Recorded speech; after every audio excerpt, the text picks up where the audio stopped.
Myself, Dr. M.K. Paliwal, Assistant Professor in Chemistry, Government Girls College, Chomu. MSc Final, ultraviolet visible spectroscopy. बच्चों, आज हम, जैसा मैंने आपको पिछली क्लास में बताया था कि आज हम एब्जॉर्प्शन पीक्स या बैंड्स जो मिलते हैं अल्ट्रावायलेट विजिबल स्पेक्ट्रोस्कोपी में, उसमें किस किस तरह के शिफ्ट्स हमारे को ऑब्जर्व हो सकते हैं। तो हमने यहाँ पर इन मुख्य रूप से जो 4 प्रकार की शिफ्ट प्राप्त होती हैं उनके बारे में यहाँ पर विस्तार से बताने का प्रयास किया है। बहुत समराइज रूप से मैंने नोट्स में आपके लिए रखा है। तो सबसे इम्पॉर्टेंट है इसमें, जैसे हमने एप्सिलॉन मैक्सिमम इंटेंसिटी वर्सेस हमने लेमडा के वर्सेस एक ग्राफ प्लॉट किया है, उसमें बता रखा है कि देखिए, अगर किसी एब्जॉर्प्शन बैंड में अगर वेवलेंथ बढ़ती है, यानी लेमडा की वैल्यू बढ़ती है, तो उसे रेड शिफ्ट कहते हैं और उसको बाथोक्रोमिक शिफ्ट कहते हैं। और यदि लेमडा की वैल्यू किसी कारण से, अगर एब्जॉर्प्शन बैंड की लेमडा की वैल्यू किसी कारण से अगर घटती है, तो उसे हिप्सोक्रोमिक शिफ्ट कहते हैं और उसे ब्लू शिफ्ट भी कहा जाता है, यानी कि शॉर्टर वेवलेंथ की तरफ इसका शिफ्टिंग होता है, इस कारण से इसे ब्लू शिफ्ट कहा जाता है। और जो लॉन्गर वेवलेंथ की तरफ अगर शिफ्ट होता है तो उसे रेड शिफ्ट कहा जाता है। अगर इंटेंसिटी का मान, किसी एब्जॉर्प्शन बैंड की इंटेंसिटी का मान कम होता है तो उसको हाइपोक्रोमिक शिफ्ट कहते हैं, और अगर इंटेंसिटी का मान अगर बढ़ता है तो उसे रेड शिफ्ट कहते हैं, हाइपरक्रोमिक शिफ्ट कहते हैं।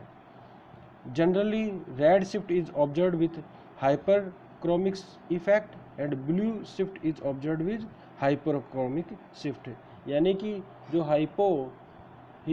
जो ब्लू शिफ्ट है वो हाइपोक्रोमिक शिफ्ट के साथ ऑब्जर्व होता है, यानी कि ये उसमें इंटेंसिटी और लैम्डा में दोनों में गिरावट आती है। और अगर रेड शिफ्ट मिलता है तो उसके साथ हाइपोक्रोमिक शिफ्ट भी मिलने के चांसेस हैं, यानी कि ये दोनों सामान्यतः साथ साथ मिलते हैं। अब हमने यहाँ पे कुछ एग्जांपल्स की बात की है, जैसे phenol shows red shift in alkyne medium. Alkyne medium में जो फिनॉल होता है वो रेड शिफ्ट ऑब्जर्व करता है, यानी कि हायर वेवलेंथ की तरफ जो है वो जाता है। उसका कारण क्या होता है कि एनर्जी का मान, रिक्वायर्ड एनर्जी का मान कम हो जाता है फिर पर्टिकुलर ट्रांजिशन के लिए। रिक्वायर्ड एनर्जी का मान कम होने के कारण से वहाँ पर हमारे को रेड शिफ्ट ऑब्जर्व होता है। और फिनॉल जो होता है वो प्लस, जो इसमें जो फिनॉल और फिनॉक्साइड आयन में जो OH का प्लस M इफेक्ट होता है वो O- से कम होता है, इस कारण से इसमें रेड शिफ्ट प्राप्त होता है। अब एल्कलाइन एनिलीन जो है वह एसिटिक मीडियम में ब्लू शिफ्ट शो करता है, क्योंकि जब एनिलीन होता है तो उसके पास लोन पेयर ऑफ इलेक्ट्रॉन होता है जो बेंजीन रिंग में आराम से इजीली मूव कर सकता है, और जो है वो पर्टिकुलर किसी ट्रांजिशन रेजोनेंस में स्टेबलाइज हो जाता है, जिसके कारण पर्टिकुलर ट्रांजिशन में जो है उसमें हमारे को ट्रांजिशन करने के कारण से, स्टेबलाइज होने के कारण से ट्रांजिशन के लिए रिक्वायर्ड एनर्जी का मान ज़्यादा हो जाता है। और इधर अगर हम शिफ्ट कर इसमें जो आते हैं, मान लो एसिडिक मीडियम होता है तो ये NH3+ में कन्वर्ट हो जाता है, जिसके कारण से इसका जो -I इफेक्ट है उसकी वजह से ये क्या होता है, डिस्टेबलाइज हो जाता है और रिक्वायर्ड एनर्जी का मान जो होता है वह ज़्यादा हो जाता है। ज़्यादा होने के कारण से जो लेमडा की वैल्यू वह है कम हो जाती है, जिसके कारण से यहाँ पर ब्लू शिफ्ट ऑब्जर्व होता है।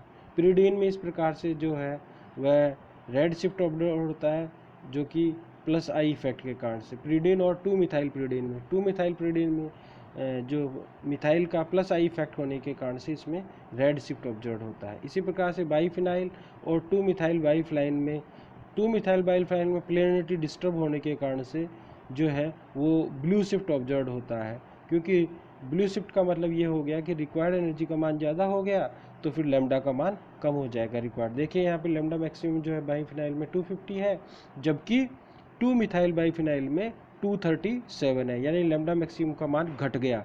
और लेमडा मैक्सिमम का मान घटने के कारण क्या है, प्लेनरिटी डिस्टर्ब हो जाए। बाईफिनाइल की दोनों जो रिंग्स होती हैं वो एक प्लेन सरफेस में होती है, जिसके कारण से उसमें इलेक्ट्रॉन का डीलोकलाइजेशन आराम से हो जाता है, जिसके कारण से वह स्टेबल होता है, ज़्यादा स्टेबल होता है बजाय कि 2-मिथाइल बाईफिनाइल के। और स्टेबल होने के कारण से इसमें जो पर्टिकुलर इलेक्ट्रॉनिक ट्रांजिशन के लिए जो रिक्वायर्ड एनर्जी का मान जो होता है वह जो है स्टेबलाइज उस लेमडा का मान ज़्यादा होता है, जबकि इसमें 2 मिथाइल फिनाइल में जो होता है लेमडा का मान कम होता है। अब हम बात करते हैं सब दूसरा जो इम्पोर्टेंट फैक्टर है वह है सॉल्वेंट इफेक्ट। सॉल्वेंट इफेक्ट यानी कि किसी भी एब्जॉर्प्शन बैंड पर सॉल्वेंट इफेक्ट का या पर्टिकुलर ट्रांजिशन पर सॉल्वेंट इफेक्ट या सॉल्वेंट का क्या इफेक्ट होता है, इसके लिए हमें सबसे इम्पोर्टेंट बात जो याद रखनी है वो प्लेनरिटी ऑर्डर याद रखना है कि जो n ऑर्बिटल्स होते हैं उनकी जो है वह पोलरिटी जो होती है सबसे ज़्यादा होती है, उससे कम पाई स्टार की होती है और सबसे कम जो पोलरिटी होती है पाई की होती है। देखिए हमारे पास 2 प्रकार के ट्रांजिशन मुख्य रूप से अल्ट्रावायलेट विजिबल स्पेक्ट्रोस्कोपी में होते हैं, एन पाई स्टार ट्रांजिशन और पाई टू पाई स्टार ट्रांजिशन। जब हम नॉन पोलर सॉल्वेंट लेते हैं तो हमारे पास एन पाई स्टार ट्रांजिशन लेते हैं में पर्टिकुलर जो वैल्यू है वह ए बी की जो है ए बी के बीच में रिक्वायर्ड एनर्जी का मान जो है वह कम है। अब देखिए क्या होता है, अगर हम धीरे धीरे पोलरिटी बढ़ाते हैं, पोलरिटी बढ़ाने के कारण से चूँकि ग्राउंड स्टेट वाली जो है एन जो है उसकी पोलरिटी का मान ज़्यादा है, पोलरिटी का मान ज़्यादा होने के कारण से ये क्या होता है कि इसमें जो हाइड्रोजन बॉन्डिंग के कारण से एन जो ऑर्बिटल्स हैं वो ज़्यादा स्टेबलाइज हो जाते हैं। ज़्यादा स्टेबलाइज होने के कारण से अब जो ट्रांजिशन n2 पाई स्टार ट्रांजिशन रिक्वायर्ड एनर्जी का मान जो है वह ज़्यादा हो जाएगा। अब देखिए जैसा कि आपको इसमें दिखा रखा है ए बी की वैल्यू जो है सी डी से कम है, क्योंकि अब जो है जैसे जैसे पोलरिटी बढ़ाते हैं वैसे वैसे जो है वह रिक्वायर्ड एनर्जी का मान बढ़ जाता है। रिक्वायर्ड एनर्जी का मान बढ़ गया तो इसका मतलब लेमडा का मान घट गया, इसका मतलब हमारे को ब्लू शिफ्ट ऑब्जर्व होता है। Means in such A case the absorption band moves to shorter wavelength by increasing the polarity of solvent. In n-pi transition, the ground state is more polar as compared to the excited state. Thus, n orbitals are more stabilized by hydrogen bonding with polar solvents like water and alcohol. Thus, large energy will required for such and absorption shows blue shift. इसके opposite जो होता है वह है पाई to pi star transition में होता है। अगर पाई टू पाई स्टार ट्रांजिशन में अगर पोलरिटी बढ़ाते हैं तो देखिए यहाँ पर जो एक्साइटेड स्टेट है उसकी पोलरिटी का मान ज़्यादा है, यानी पाई स्टार ऑर्बिटल है उसकी पोलरिटी का मान ज़्यादा है। तो जब हम पोलरिटी बढ़ाएंगे तो जो है पाई स्टार ऑर्बिटल जो है वह हाइड्रोजन बॉन्डिंग के साथ ज़्यादा स्टेबलाइज कर जाएगा। स्टेबलाइज करने के कारण से उसकी थोड़ी सी एनर्जी कम हो जाएगी। एनर्जी कम हो जाएगी तो देखिए जो फिर अब रिक्वायर्ड एनर्जी जो है यानी ए टू बी में transition pi to pi star transition में जो रिक्वायर्ड एनर्जी का मान कम हो जाएगा। रिक्वायर्ड एनर्जी का मान कम हो जाएगा तो वेवलेंथ का मान बढ़ जाएगा, यानी कि हमारे को इस कंडीशन में रेड शिफ्ट ऑब्जर्व होता है। इस प्रकार सॉल्वेंट इफेक्ट होता है। सिंपल सी बात अगर हम समराइज रूप से ये कहें कि अगर ग्राउंड स्टेट में ऑर्बिटल की पोलरिटी ज़्यादा है तो हमारे को ब्लू शिफ्ट ऑब्जर्व होगा, और अगर एक्साइटेड स्टेट की ऑर्बिटल की पोलरिटी का मान ज़्यादा है तो हमारे को रेड शिफ्ट ऑब्जर्व होगा। अब हम बात करते हैं हाइड्रोजन बॉन्डिंग की। हाइड्रोजन बॉन्डिंग में क्या होता है, अल्ट्रावायलेट विजिबल स्पेक्ट्रोस्कोपी में हम 2 प्रकार के जो बॉन्डिंग होते हैं उनको डिस्टिंग्विश कर सकते हैं। एक तो इंटरमॉलिक्यूलर हाइड्रोजन बॉन्डिंग और एक इंट्रामॉलिक्यूलर हाइड्रोजन बॉन्डिंग। अगर इंटरमॉलिक्यूलर हाइड्रोजन बॉन्डिंग होता है यानी कि 2 अलग अलग मॉलिक्यूल हैं और उनके बीच में हाइड्रोजन बॉन्डिंग होता है तो उससे क्या होता है कि लैम्डा मैक्स जो है वह इंक्रीज्ड हो जाता है। इंक्रीज्ड होने का उससे कारण से रेड शिफ्ट होता है। जबकि इंट्रामॉलिक्यूलर हाइड्रोजन बॉन्डिंग जो होता है उसमें किसी प्रकार का कोई चेंज लैम्डा मैक्स में कोई चेंज नहीं होता, तो इसका मतलब यहाँ पर किसी प्रकार का कोई शिफ्ट ऑब्जर्व नहीं होता। सिंपल बात ये कहते हैं कि हम ऐसे डिस्टिंग्विश कर सकते हैं इंट्रामॉलिक्यूलर और इंटरमॉलिक्यूलर हाइड्रोजन बॉन्डिंग को। यदि किसी बैंड में हमारे को किसी प्रकार की कोई शिफ्ट मुख्य रूप से रेड शिफ्ट ऑब्जर्व होती है तो वह इंटरमॉलिक्यूलर हाइड्रोजन बॉन्डिंग है, दो अलग अलग मॉलिक्यूल के बीच में हाइड्रोजन बॉन्डिंग है। जैसे हम बात करें कि एक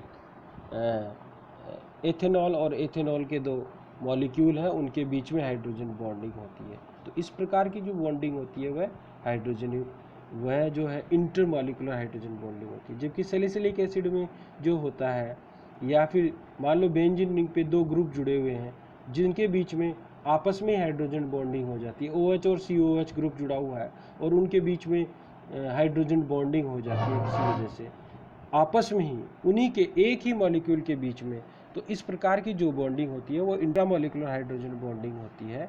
ऑर्थोनाइट्रोफिनॉल में भी इस तरह का ऑब्जर्व होता है। तो ऑर्थोनाइट्रोफिनॉल जो है वो इंट्रामॉलिक्यूलर हाइड्रोजन बॉन्डिंग होता है, तो इसमें किसी प्रकार का कोई शिफ्ट हमें ऑब्जर्व नहीं होता, यानी कि लैम्डा मैक्स के मान में किसी प्रकार को कोई परिवर्तन हमारे को नहीं मिलता है। तो इस प्रकार से हम हाइड्रोजन बॉन्डिंग को भी इंट्रामॉलिक्यूलर और इंटरमॉलिक्यूलर हाइड्रोजन बॉन्डिंग को भी ऑब्जर्व करते हैं। हम आज मुख्य रूप से तीन हम टॉपिक्स पढ़े। एक तो था शिफ्ट इन एब्जॉर्प्शन बैंड, दूसरा है सॉल्वेंट इफेक्ट की वजह से क्या चेंजेज आते हैं, क्या शिफ्ट्स होते हैं, और हाइड्रोजन बॉन्डिंग को हम इंट्रामॉलिक्यूलर हाइड्रोजन बॉन्डिंग और इंटरमॉलिक्यूलर हाइड्रोजन बॉन्डिंग को किस प्रकार से डिस्टिंग्विश कर सकते हैं। अब हम नेक्स्ट क्लास में बहुत इंपॉर्टेंट पार्ट पढ़ेंगे इसका, वो है वुडवर्ड और फीजल रूल। मैं आपको ये सब बहुत छोटे छोटे रूप में नोट्स बना के दे रहा हूँ। आप इसमें बुक में बहुत बड़ा है तो उसको इनके विथ और एग्जाम्पल्स के साथ आप इसकी स्टडी करेंगे और इसको फिर नोट डाउन करेंगे और अपने खुद के नोट्स प्रिपेयर करेंगे। Thank you.